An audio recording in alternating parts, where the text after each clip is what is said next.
मित्रों, शेख हसीना साहिबा की सरकार के ऊपर एक बहुत बड़ा और बहुत सीरियस इल्जाम ये लगता रहा कि उनकी सरकार के अंदर इंडिया की इंटरफेरेंस इस हद तक थी कि फौज के अंदर, पुलिस के अंदर किस बंदे को रखना है, किस बंदे को नहीं रखना, ये भी इंडिया डिसाइड कर रहा होता था।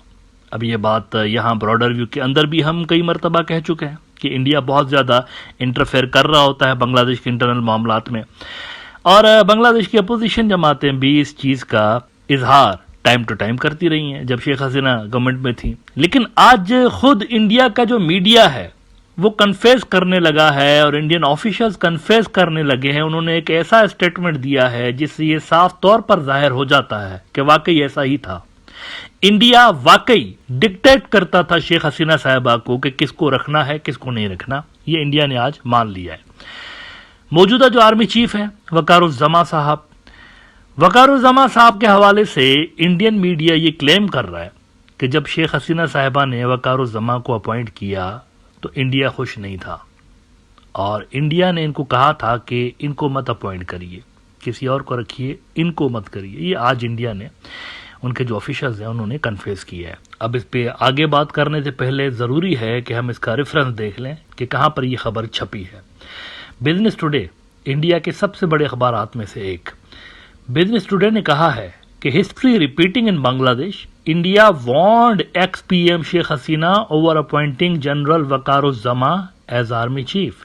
General Zama took a hardline stance by issuing an ultimatum to Hasina demanding that she and her sister leave the country. Indian government officials had reportedly alerted former Bangladesh Prime Minister Sheikh Hasina about the potential dangers associated with the appointment of General Waqar as Army Chief in June of last year.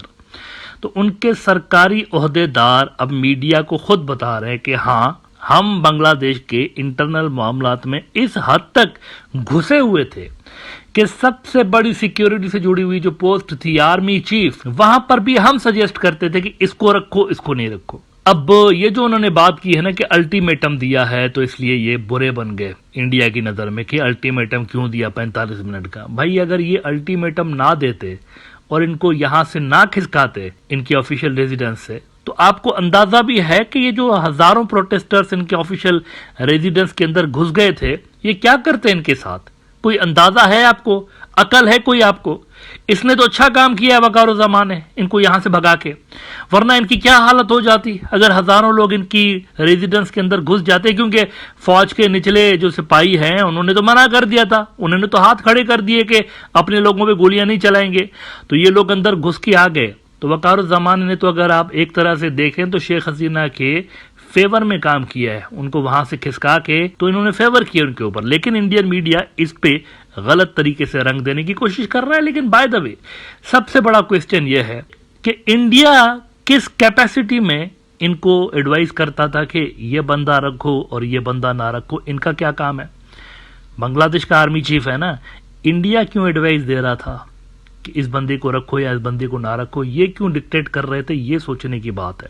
ये एक बहुत बड़ी violation है बांग्लादेश की sovereignty की, कि सबसे जो टॉप की पोजीशन थी उस पे भी इंडिया असल में बात कर रहा होता था शेख हसीना साहिबा से कि फला बंदा होना चाहिए, फला बंदा नहीं होना चाहिए। मीनवाइल इंडिया का जो चीफ ऑफ डिफेंस स्टाफ है जनरल अनिल चौहान साहब, इन्होंने आज एक बड़ा बयान दिया है। इन्होंने कहा है कि ये जो कुछ भी हुआ है बांग्लादेश के अंदर बहुत ही बुरा हुआ है हमारे लिए, इंडिया के लिए बहुत ही बुरा हुआ है। और पिछले एपिसोड में जो मैंने बात की कि बांग्लादेश को शेख हसीना साहिबा की सरकार ने जो गैर जरूरी इंडिया से डिफेंस से जुड़ी हुई चीजें खरीदवाने की कोशिश की थी, वो कॉन्ट्रैक्ट्स धपड़दूस होने जा रहे हैं। ये मैंने पिछले एपिसोड में बात की थी। अब इसकी कंफर्मेशन आपको इंडियन मीडिया से भी दिखाता हूं। पहले जरा चीफ ऑफ डिफेंस स्टाफ जो इंडिया का है जनरल चौहान, इसकी बात देख लीजिए। द वायर में छपा इनका स्टेटमेंट कि instability in neighbourhood a cause of concern, chief of defence staff general Anil Chauhan से comments come as an interim government takes charge in Bangladesh following weeks of lethal violence and Sheikh Hasina's ouster as Prime Minister. Chauhan कहता है कि we have a proxy war raised by Pakistan in Jammu and Kashmir, whose sudden escalation we are now seeing in the south of Pir Panjal and the prolonged border dispute with China is yet to be abated, the general said. वो कह रहा है कि कश्मीर के अंदर जो वहां पर एक मसला चल रहा है हमारा, उसमें तेजी आ गई है, अचानक से उसमें बहुत ज्यादा तेजी आ गई है, और साथ साथ चाइना वाला बॉर्डर अनरिजॉल्व है।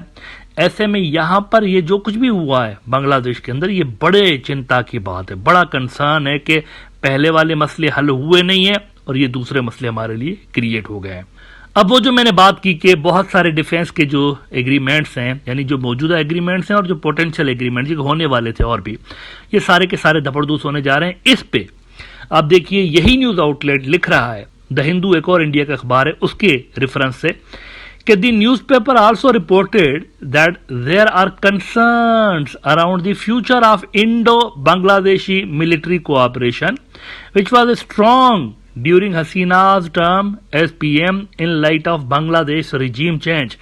There is a real question mark on the defense industrial cooperation with the way situation has unfolded there and the strong anti-India sentiments that is spreading, the Hindu quoted an unnamed senior official as saying.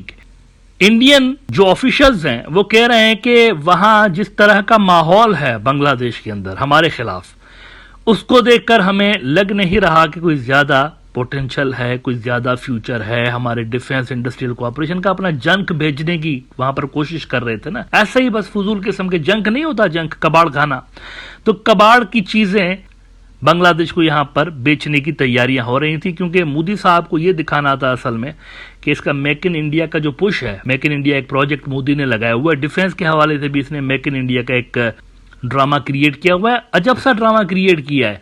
खुद बाहर से मंगवा रहे हैं, France से, Russia से, Israel से, और अपनी जो सब स्टैंडर्ड चीजें हैं वो बेच रहे हैं दूसरे मुल्कों को। बांग्लादेश सबसे बड़ी इनके नजर में अपॉर्चुनिटी थी कि यहां पर सबसे ज्यादा बेचेंगे, और शेख हसीना खरीदवा भी रही थी यहां पे। तो अब इंडियन ऑफिशियल्स कहते हैं कि सरकार जो चेंज हो गई है, तो हमें नहीं लगता कि हमारे जो यहाँ पे डिफेंस के एग्रीमेंट्स या डिफेंस के हमारे जो टाइज होंगे वो ज्यादा बेहतर होंगे। वो खुद कह रहे हैं कि हमें नहीं लगता कि ऐसा होगा। अब बड़ा सवाल यहाँ पर यह पैदा हो रहा है कि क्या इन चीजों की इन्वेस्टिगेशन होगी बांग्लादेश के अंदर, कि जिस तरीके के कॉन्ट्रैक्ट्स इंडिया से करवाए जा रहे थे शेख हसीना साहिबा की सरकार के दौर में, वो क्यों करवाए जा रहे थे? क्या किसी ने कमीशन खाई थी, किकबैक्स का चक्कर था, या सिर्फ ये पॉलिटिकल मजबूरियां थी अवामी लीग की? इस पे यकीनी तौर पर तहकीकात होनी चाहिए, क्योंकि बहुत सारे ऐसी चीजें बांग्लादेश को हकीकतन खरीदवाई गई हैं रिसेंटली जो कि अननेसेसरी थी, पैसे भरवाए गए हैं, और पैसे भी वो लाइन ऑफ क्रेडिट वाले, यानी इंडिया इस पे इंटरेस्ट भी चार्ज करेगा। जो चीजें बांग्लादेश को गैर जरूरी तौर पर खरीदवाई गई हैं उस पर इंटरेस्ट भी इंडिया चार्ज करेगा। ऐसा नहीं है कि मतलब इंडिया अपना कबाड़ खाना बेच रहा है यहाँ पर डिफेंस कोऑपरेशन के नाम पे, सिर्फ वो नहीं है, यहाँ पर इंटरेस्ट भी है, उस पर इंटरेस्ट भी लगेगा और वो भी बांग्लादेश पे करेगा। तो इस पे इन्वेस्टिगेशन जरूर होनी चाहिए, और इस पे भी तहकीकात होनी चाहिए कि इंडिया ये जो खुद अब कन्फेस कर रहे हैं उनके ऑफिशियल्स कि हम बोलते थे कि फला बंदा होना चाहिए, फला नहीं होना चाहिए, तो कौन कौन से और ऐसे बंदे हैं जो कि इंडिया की रिकमेंडेशन पे सिस्टम के अंदर मौजूद हैं इस वक्त और इनको भर्ती किया गया था? इस पे भी जरूर मेरे ख्याल से तहकीकात होनी चाहिए।